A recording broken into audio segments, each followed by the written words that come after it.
So in this video we're gonna start talking about limits. So imagine you have a function f of x equal to x squared minus 4 over x minus 2, and we want to find the limit of this function.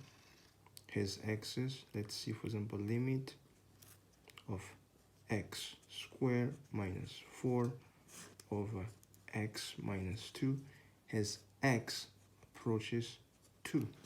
So basically what this is saying is that as x in this function approaches to 2, what is the value, or what is f of x or y approaches to? That's what we want to know. One of the easiest way to solve limits is by plugging this number x in the function directly, which is, in this case, it's going to be 2 squared minus 4 over 2 minus 2.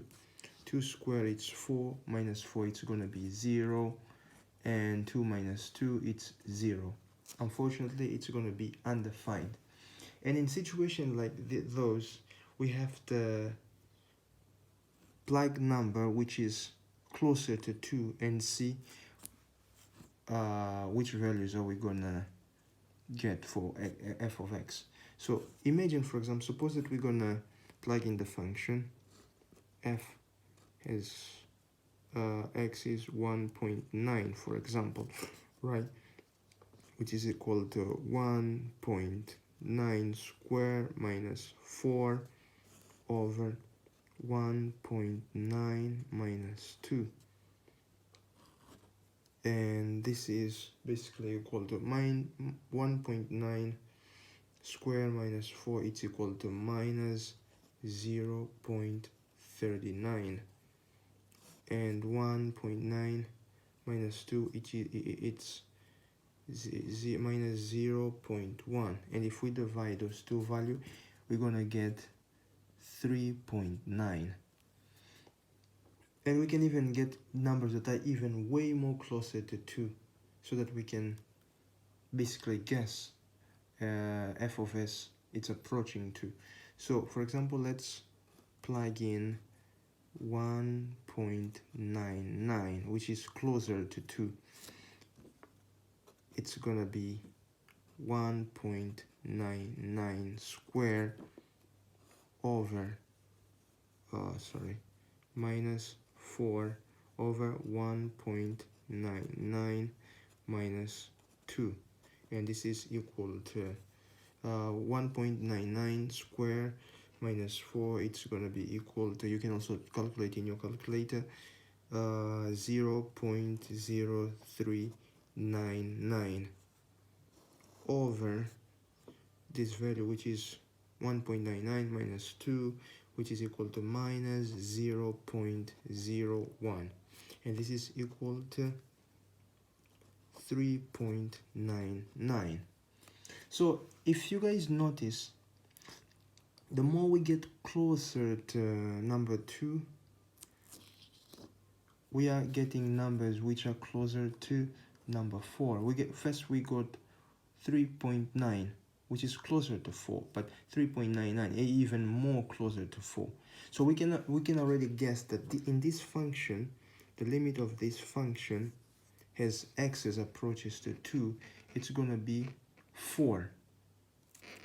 So even though we cannot plug direct because it's gonna give us, it's gonna be undefined, which it was the first scenario where we tried to plug in 2 and we got 0 over 0, which is undefined, right? We can also simplify this expression, right?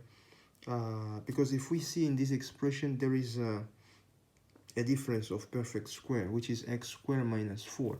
So we can do this in this way. So it's a limit. It's a limit of x squared minus 4 over x minus 2 as x approaches to 2, and we want to know the f of x, as we already mentioned there, right? We want to know like which, f of x approaches to what. So in this situation, we can actually simplify this expression x squared, which is a difference of,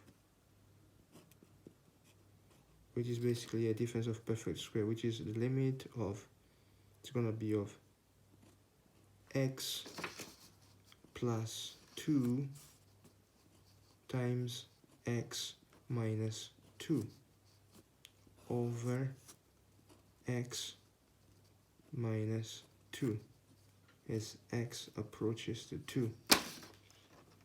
And in this case, we can actually cancel out factor, which is this one and this one, and we end up with limit.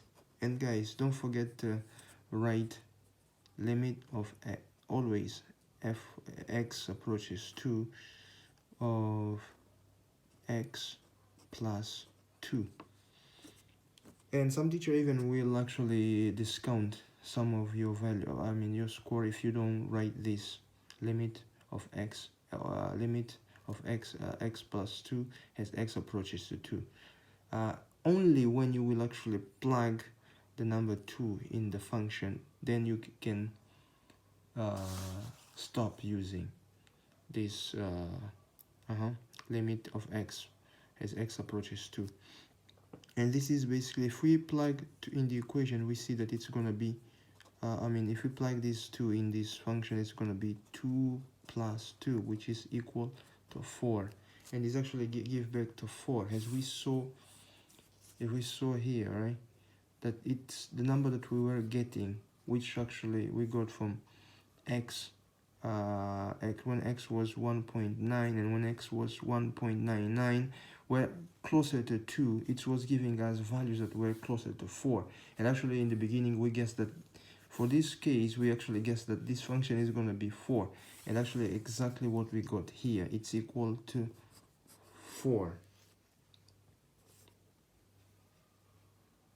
Now this is the first example, so we just solved this one.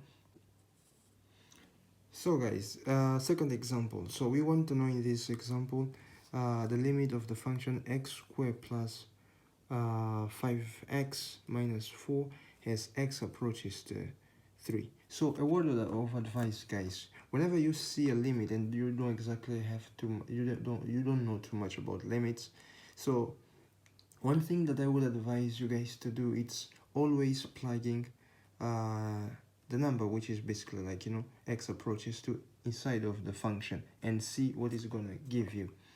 And then there we're gonna have to decide, right, if it's gonna give, for example, like if it's gonna be in the undefined, just like in the previous example, so which means that you're gonna have to maybe find the conjugate and then do all the things that will lead you to find the value of f of x is approaching to, right? So this is, as we discussed, this is what we want to know. We want to know the y value approaches to what. So in this case, let's let's actually plug x into this function. It's gonna be equal to 3 squared plus 5 times 3 minus 4. So, which is equal to 9 plus, which is 3 squared is 9, and 5 times 3, it's 15, minus 4. And this is going to be equal to 20. So if you guys saw, actually direct substitution is pretty helpful. You can find it already, as in this example we already found that as x approaches to 3, the y value, or f of x, approaches to 20. So guys, this is it for this video, and I hope that you like this video. If you like it, give a like, and please don't forget to subscribe to my channel, and see you guys in the next video.